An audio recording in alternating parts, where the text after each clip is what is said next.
Today, students from both Norman high schools protested outside of their schools. We'll tell you why. A high fire danger is this weekend. Who isn't allowed to burn outside? And rain is on the way. Find out when it will get here. This is OU Nightly.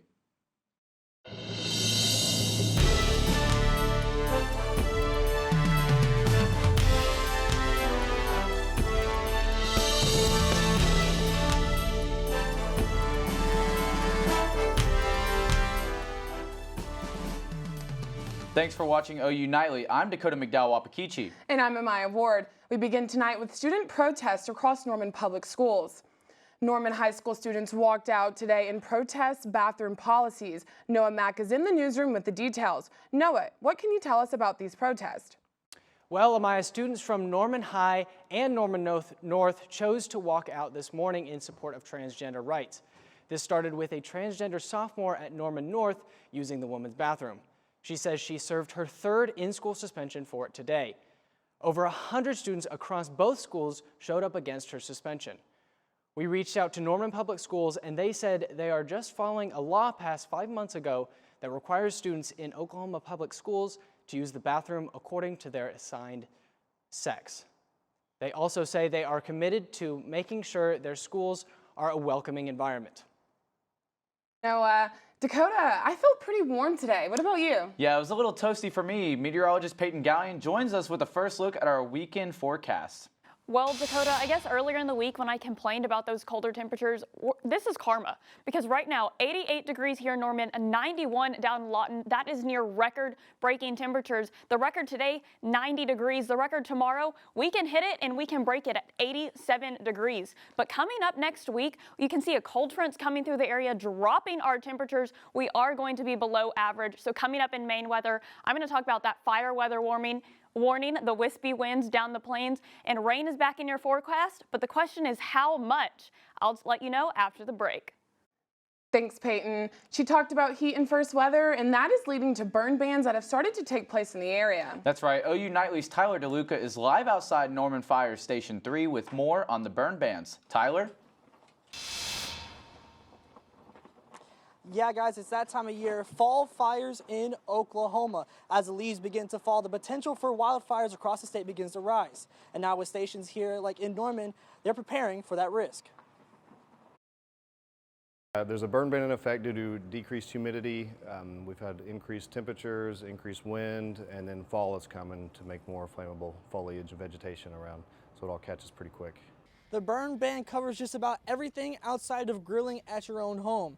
And if you don't follow that burn ban, the consequences can be major. I can give a citation to a person, and it's up to a judge to decide what they want to do. It can be up to $750, just for the fire itself. But if it causes damage to structures or, God forbid, takes a life, then that's a whole other thing, and whoever starts it would be responsible for it. And if you do see a fire, it is imperative that you react quickly. If a fire starts, just call 911 immediately. We'd rather be there and put it out when it's small than get there whenever it gets to 2, 3, 4 times its size. Fire will double in size every 60 seconds, so don't delay calling 911. Get us out there quick. And if you aren't sure about what you can or cannot burn, check out Norman Fire Department's website for more information.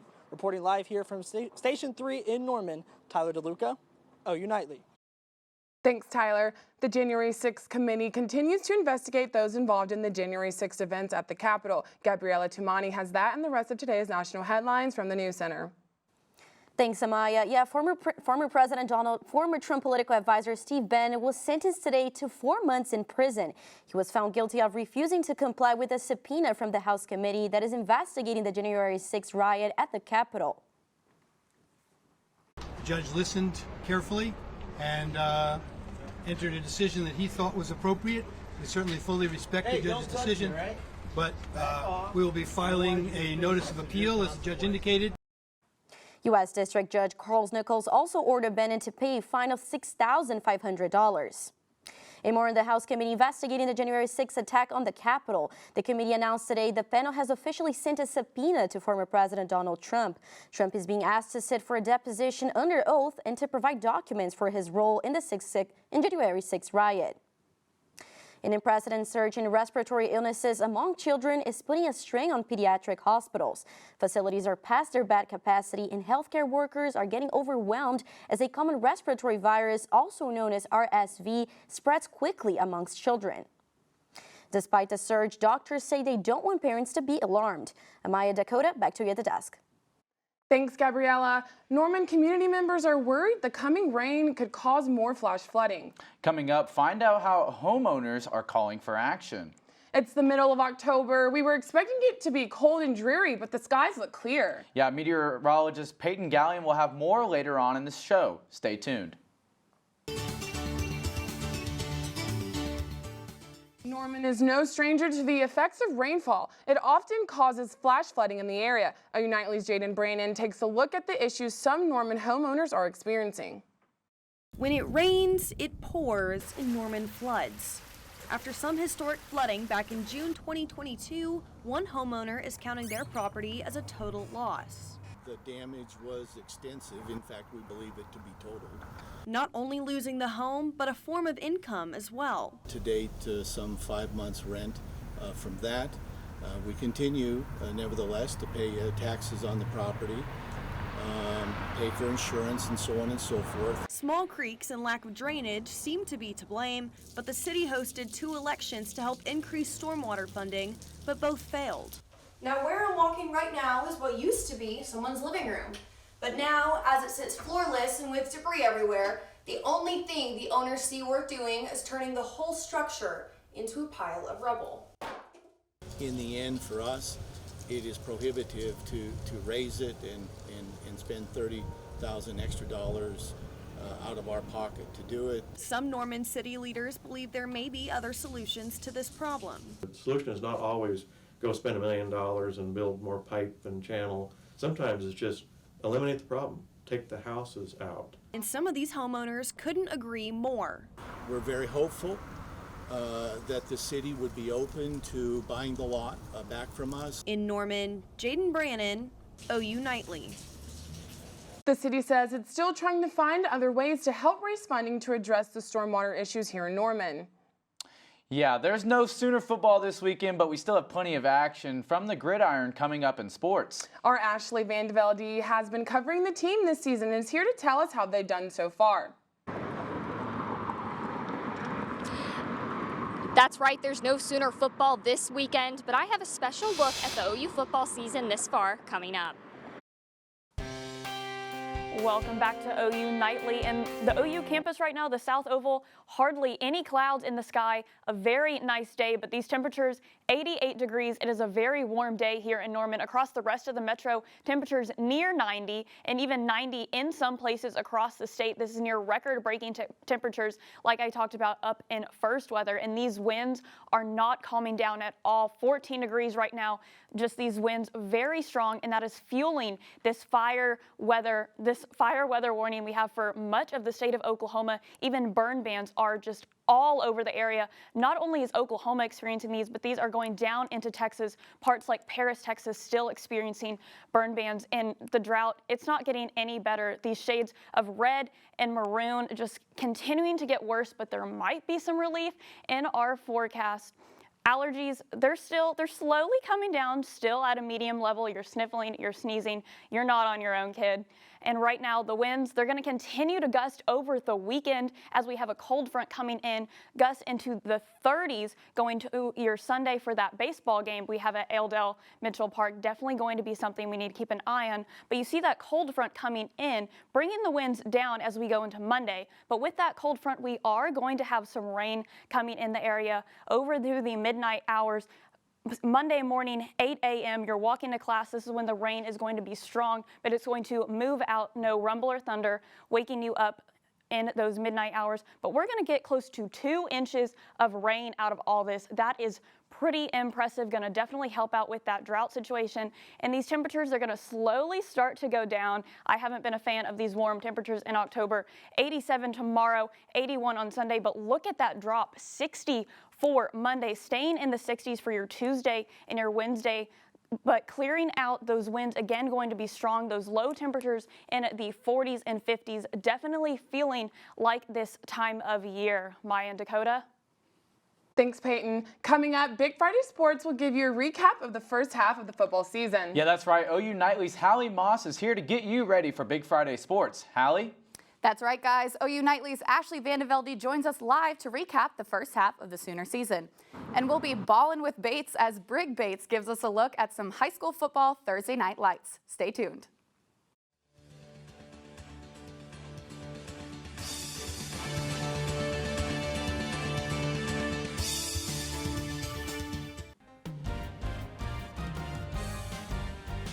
Welcome back to Big Friday Sports. I'm Hallie Moss. And I'm Brooklyn Sweet. Football season is halfway over, and our Ashley Velde is live with everything you need to know from this year.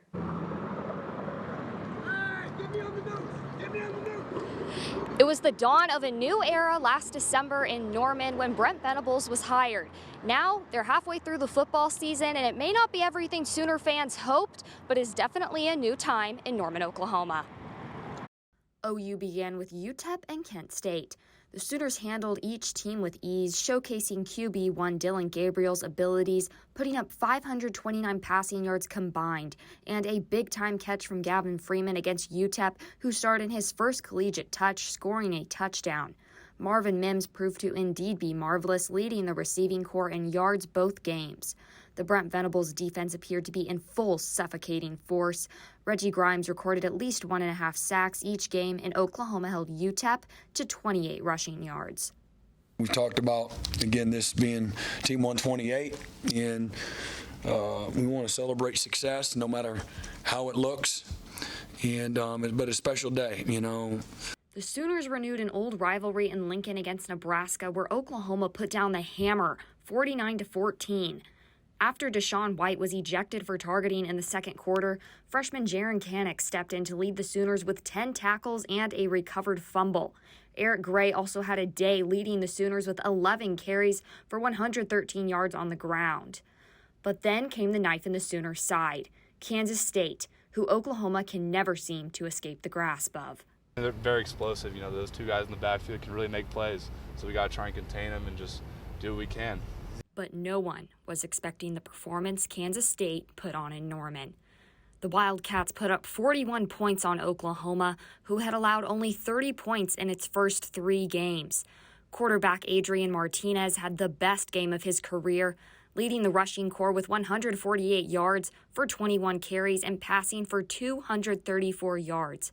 The Sooners faced their first loss of the Brent Venables era. I've been bragging on our guys and about their engagement and their investment, as well as the buy-in. And I didn't see anything that was different this week in any way, shape, or form. But cracks became craters as the Sooners went down to Fort Worth to face TCU, where they were swiftly handed a 55-24 defeat. Dillon Gabriel was knocked out of the game in the second quarter when he was hit in the head while sliding by a TCU linebacker who was ejected for targeting. With Davis Bevel stepping in at quarterback, the Sooners were not able to find a rhythm on offense. Bevel only passed for 50 yards the whole game. Max Duggan passed for 302 yards for the Horned Frogs and rushed for 116. The Sooners' defense unable to keep up.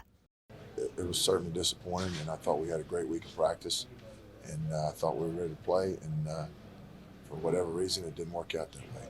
This was not the Brent Venables defense Sooner fans thought they saw at the beginning of the season. And with arguably the biggest game looming against Texas, the Sooners needed to make changes quickly. But 49-0 was the unanswered call.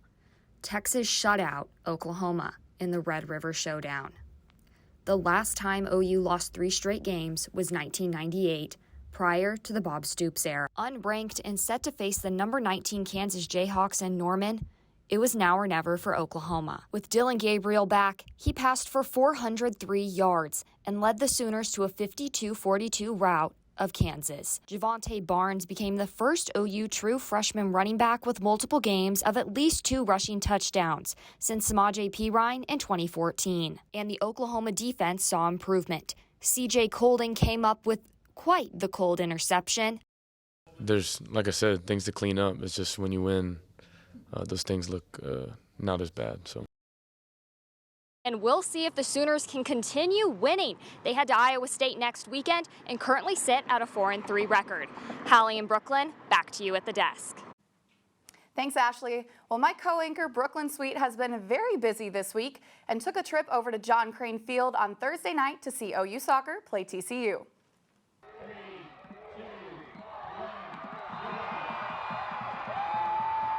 Coming off a tough loss, this win was one for the books. Outshot 21-10 in the field, TCU took the first goal of the match in the 35th minute, forcing the Sooners to turn to their defense. And they had 15 corner kicks and they dropped 15 balls into our box, and we defended every single one of them to a T. So the defensive performance was outstanding. We knew we would have to defend, and we did that. OU women's soccer has lost the last 3 of 4 matches, but back at home tonight there was an electric energy. And just like that, not 1, but 2 goals were put up on the reigning Big 12 champs, securing a ranked win for the Sooners. Freshman defender Ellie Jeffroy's game-winning goal was really special, a massive signature win for our program. The Sooners will play West Virginia at home this Sunday at 1 p.m. Reporting from John Crane Field, Brooklyn Sweet, OU Nightly. And just a couple hours ago, OU volleyball fell to TCU 3-1. The Sooners also lost to Kansas State on Wednesday, making them 1-6 in conference play. The team is looking for redemption on Wednesday when they face Baylor in Norman. Before the Kansas game last weekend, the Sooners got a special preview of their brand new Unity jerseys. They were going to sport for the game. Here was their reaction.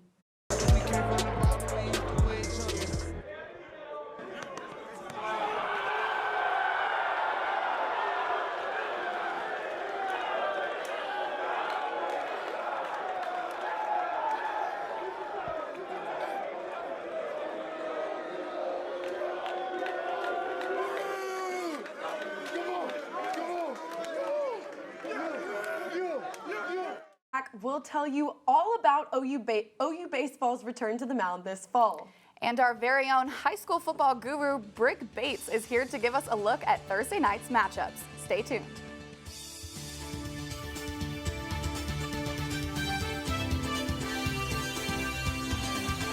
Welcome back to Big Friday Sports, and if you find yourself at L. Dale Mitchell Park this weekend cheering on the Sooners, it is going to be a hot one. 77 degrees just before first pitch at 1:30, 80 and 83 climbing towards the end of the game. Winds will be out of the south, so hopefully they will be making those balls fly out of that park, getting those Sooners on the board. Brooklyn and Hallie. Thanks, Peyton. Well, now we continue sports with some high school football action. Let's hand it over to Brigg Bates as he breaks down some important district matchups. Thursday night lights are back in business and the playoffs are rapidly approaching. First, we head northeast of the metro for Enid Plainsman at Broken Arrow Tigers. Former Oklahoma State wide receiver Rashawn Woods is Enid's head coach. The Plainsmen opened up on fire, taking a 14-0 lead with a big touchdown from star wideout Tyke Andrews. The Tigers bench was full of doubt, but Caden Jones, son of former OU running back Kewan Jones, hit the gap for a Tigers touchdown. The Tigers didn't look back as big man Demarius Reynolds showed off his hands for an interception that had the students going nuts. Caleb Barnett seals the game, highlighting his track speed all across the field as the Tigers roared for a 45-24 win over Enid. And back to the Metro, Norman High Tigers host the Mustang Broncos. Tristan Russell finds OU commit Jacoby Johnson on the deep ball to take an early 14-0 lead. And after recovering a fumble, backup QB Trajan Williamson crosses the plane for 6 more. The Tigers didn't stand a chance corralling the Broncos as the Mustangs scored 42 points in the first half, taking home the dub 49-10. Thanks, Brigg. Well, the Sooners might not be taking the football field this weekend, but other Big 12 play is still continuing. Kansas travels to Waco to take on the Baylor Bears, and coming off of their big win against Baylor, West Virginia takes on Texas Tech. The Longhorns head to Stillwater to take on Oklahoma State, and a big game in Fort Worth this weekend as the top 2 teams in the Big 12 face off with Kansas State playing undefeated TCU. And fresh off of an impressive run in the College World Series, the national champ runner-ups OU baseball takes on the field again on Sunday. The Sooners host McLennan College in an exhibition scrimmage at 1:30 p.m. And the best part? Free admission. And tomorrow night, the OKC Thunder travel to Denver for their second regular season game. There, they'll meet back-to-back MVP of the league, Nikola Jokic, and the rest of the Nuggets. Last season, the Thunder finished with a 2-2 record against Denver. Tip-off is 8 p.m. And the Arizona Cardinals and Kyler Murray finally snapped their 8-game home losing streak Thursday night against the Saints. The matchup was mostly even for the first half of the game until the last 3 minutes of the second quarter, when the Cardinals found the end zone 3 times. 2 of those touchdowns came from 2 pick sixes by Andy Dalton. The Cardinals took home the win 42-34. And I don't know about you, but that game last night was something. I know. I was so happy for Kyler. I mean, an OU alum, we always love to see one succeed. Love to see our Boomer Sooner alums succeed. Absolutely. Right. Well, we appreciate you watching Big Friday Sports and OU Nightly. Thanks for watching us. Have a great weekend. And I know the Sooners aren't playing, but try to still enjoy some college football.